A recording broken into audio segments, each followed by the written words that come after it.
Hello folks, I know this video is not at all going to be a popular video to the John Deere community, nor the Kubota community, but this is really important. John Deere is completely against right to repair. Now, I'm not really gonna go brand bashing, but I'm gonna tell you John Deere fanboys a little something right now. I'm just going to ask you fanboys a very brief question. And if you're dumb enough to assume that that's a John Deere you just heard in the background, if you heard it, you're dumb enough to be a John Deere fanboy. Alright, here we go. So, as soon as I get this thing parked, I'm going to go into a very intricate, detailed recount of what it was like when our family bought a John Deere tractor. Now, the John Deere mower, we had a little John Deere riding tractor before, wasn't that bad. They were a good tool back in the 90s. We bought our 2007 John Deere 3320 in 2007, brand spanking new. It had, it received usual wear and tear and stuff. But then something stood out to me about a year ago when I went and, about a year and a half ago when I went and saw it last. It was very faded, in very poor condition, and due for a complete rebuild. Now, mind you, that was 2018. And it was due for a rebuild with less than 1,000 hours on it. Now, there's some John Deere fanboys that have been really harping on me about this. John Deere used to be a good brand. It used to be. It is no longer top dog. They lost the ability to call themselves the top dog in the competition. Where they really screwed up was when they started using these plastic hoods and these, they called it a compressed corn something or rather hood, but these panels that were essentially made out of non-metal, they faded quickly and became brittle quickly. Now, I was about 2 weeks ago, I stumbled across a guy who had a Massey Ferguson tractor in our area and was running it. I thought it was brand new. I stopped him. I said, "Hey man, that's a great looking Massey." He said, "Hey, 2007. I said, "You're kidding." He said, "Nope." I asked him what all he had done to it, and he said, "Just usual maintenance." It had over 1,500 hours on it. Now, in my area, I don't mean like in my immediate area. I came across a guy who was just a wee bit out of the way by a lot of miles. And he was coming through town at one of the gas stations. Talked with him. Beautiful tractor. Now, let me explain this to you.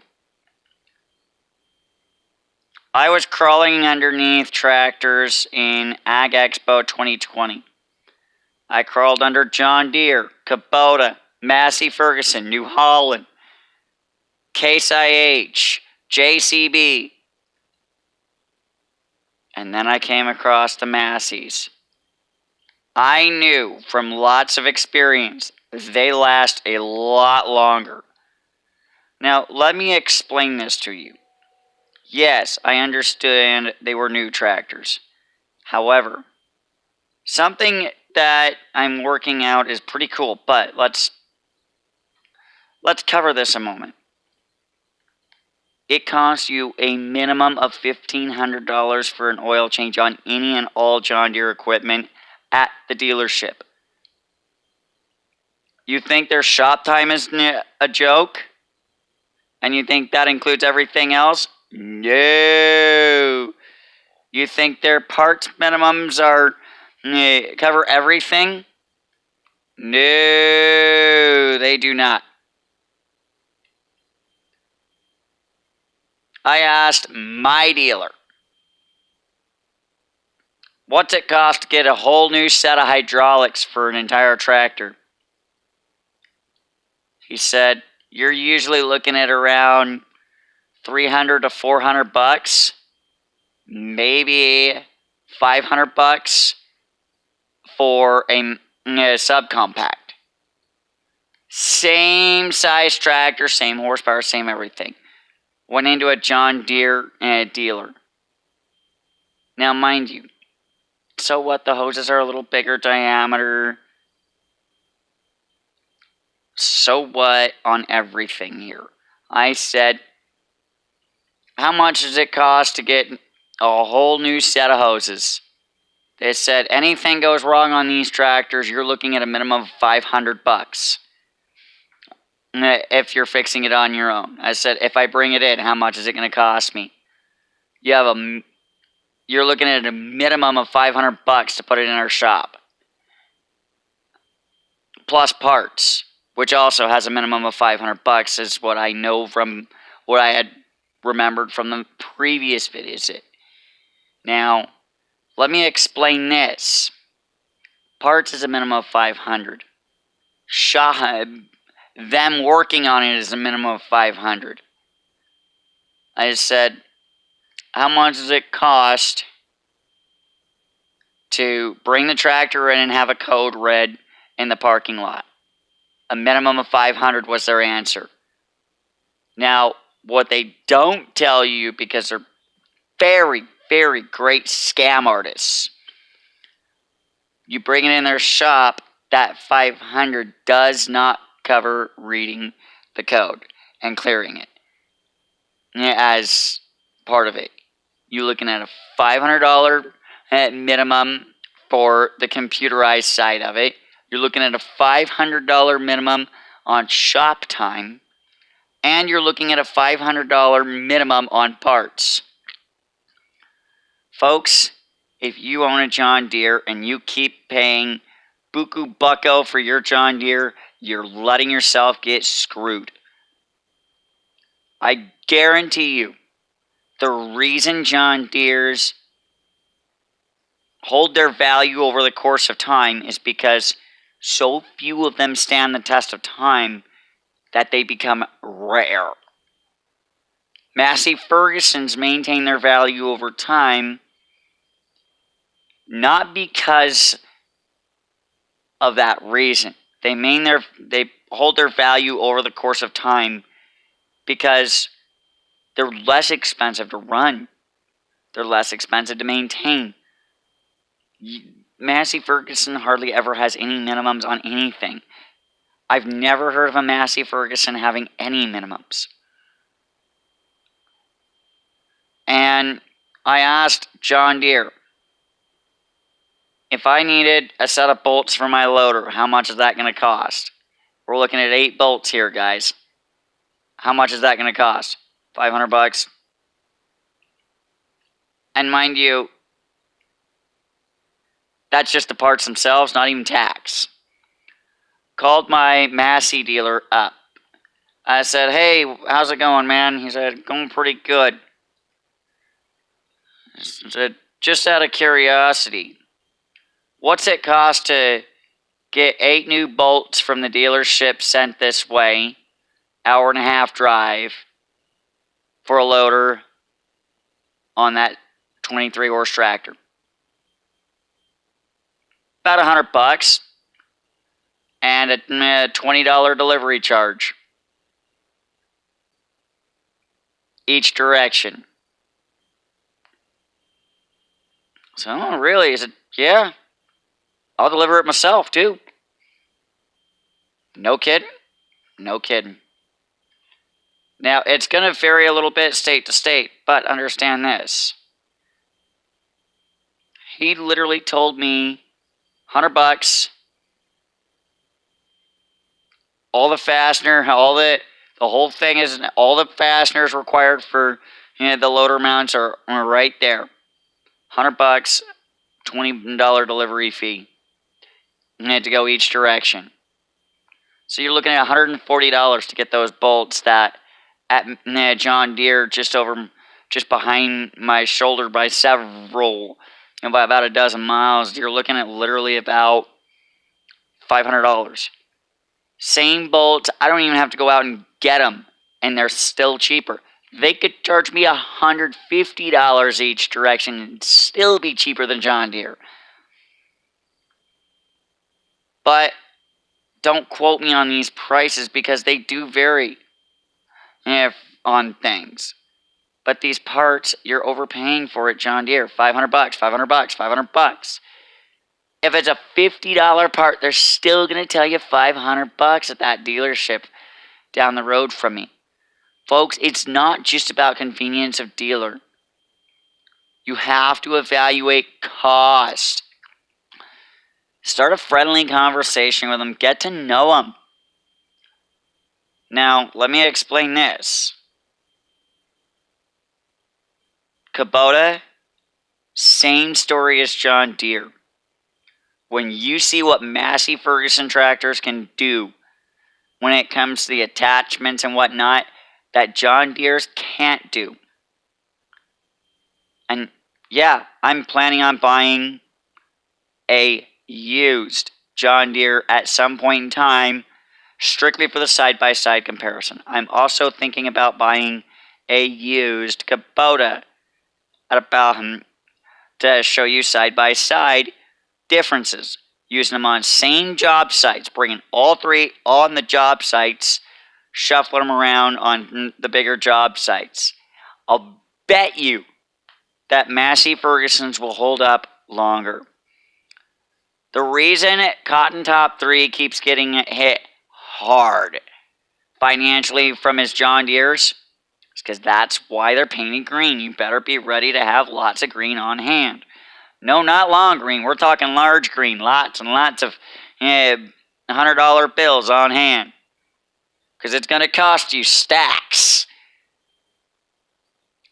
And they don't last that long. Bobby Goodson of Goodson's All Terrain released a video today explaining why he stays with Tiger Cat.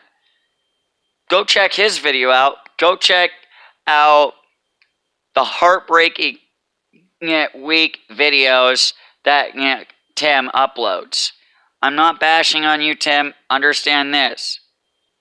I'm just explaining that maybe it might be time to switch over to Tiger Cat. You respect Bobby Goodson. Maybe you might take his advice for a change. The next time you buy a new machine, Tim, do us all a favor. Go Tiger Cat for your application. Now, for those of you looking at John Deere and Kubota for subcompact tractors, just go rent a Massey Ferguson one time. I did it once. I'll never go back to another brand as my go-to as it relates to subcompacts. Now, I don't like messing with skid steers and lawns because they just rip them to shreds. Someone was suggesting, well, you want to get all this work done, you want to make all this money, why don't you just get a skid steer? The whole freaking point of getting a subcompact tractor is that it comes down to applications and diversity of what I can do with the machine, not speed. diversity of machinery. The diversity of what your machinery can handle. The machine's diversity in applications makes you or breaks you.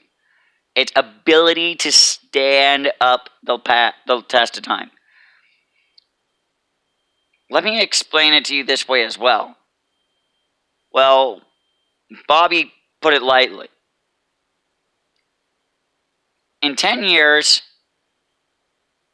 okay, it's going to take you 7 years to pay out the machine paying the minimum payments. At the end of that 7 years, you're left with a pile of garbage. Needs a full rebuild. It is just worn out. It's a tired tractor with less than 1,000 hours on it. It's already tired. And you know why you know why Wes Pandy over at One Lonely Farmer gets so many hours out of his tractors? He maintains the hell out of them and always keeps them under cover and makes sure that he's not thrashing on them. And they're older tractors, most of them. Most of his John Deere tractors are older tractors. He has 2 different tractors, I seem to recall. He has 2 different John Deere tractors that are big with metal hoods. If you're going to buy a John Deere, you darn well better make sure it's got the metal hood, or you're just dumping your money. Massey Ferguson is where it's at with subcompacts. I've operated White's tractors. I've operated Bobcat. And I've operated the Bobcat subcompacts. John Deere, Kubota, Massey Ferguson. I operated a Massey Ferguson about 2 weeks after I tried a Kubota. I'll never go back to Kubota or John Deere. I tried White's. They just can't stand it. They can't freaking handle the way they need to.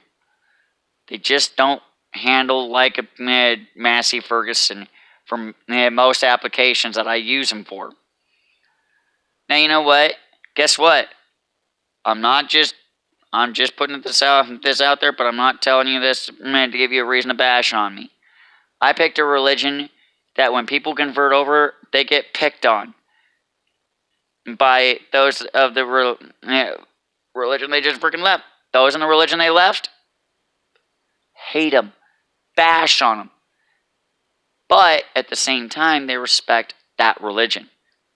Most religions universally respect that religion. If you know what religion I'm talking about, there you go. Now, think about this. Not only that, I'm growing my hair out. And you know what? People have tried to get me to cut it. People have tried to make a bet with me that involved cutting my hair. I made a bet with them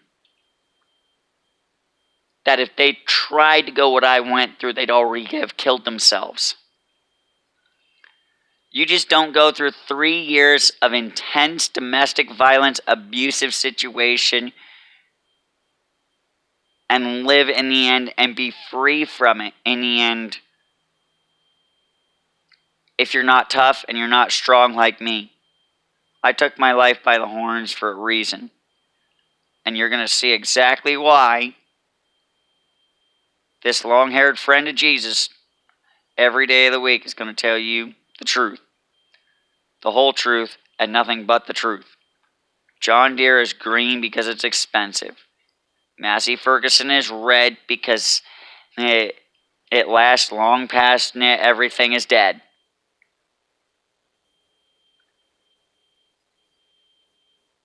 Think about that one. Kubota is orange because it's easier to spot until it burns itself up. JCB is yellow because it's expensive. All the way around the board, they're terrible design. If I bought a JCB, they'd be getting a lot of re-engineering done to them. There's literally only one piece of equipment that I'm actually considering buying years down the road. It's a tractor loader backhoe. Many people say those things are useless and worthless, the tractor loader backhoe. Tracked is something that's still yet to be tested on YouTube. So here on the Farming with Chef Matt channel,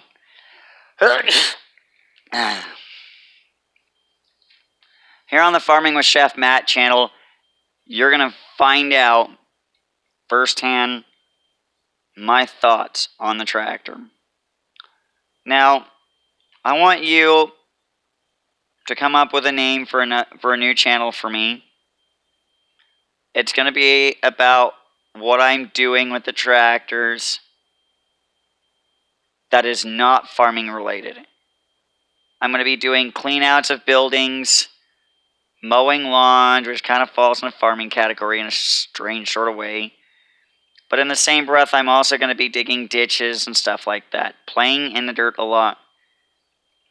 What I'm thinking about for a channel name, and I'm not sure about it, just give me your thoughts on it. I'm thinking Matt the Dirt Hound Hammerschmidt. And I'll tell you right now, it's about the best thing that comes to mind. I'm not sniffing out the cash, but I'm sniffing out the dirt with a really good benefactor at the end of good money, good customer relationship. Look, yes, honesty costs, but at the same time, honesty reaps rewards, and I can't do it all without God's guidance. And God told me to call upon you, subscribers, to give me your suggestions. Thank you. We'll catch you in another video. Be safe, and I love each and every one of you because you are all children of God who have just fallen down in life. Thank you.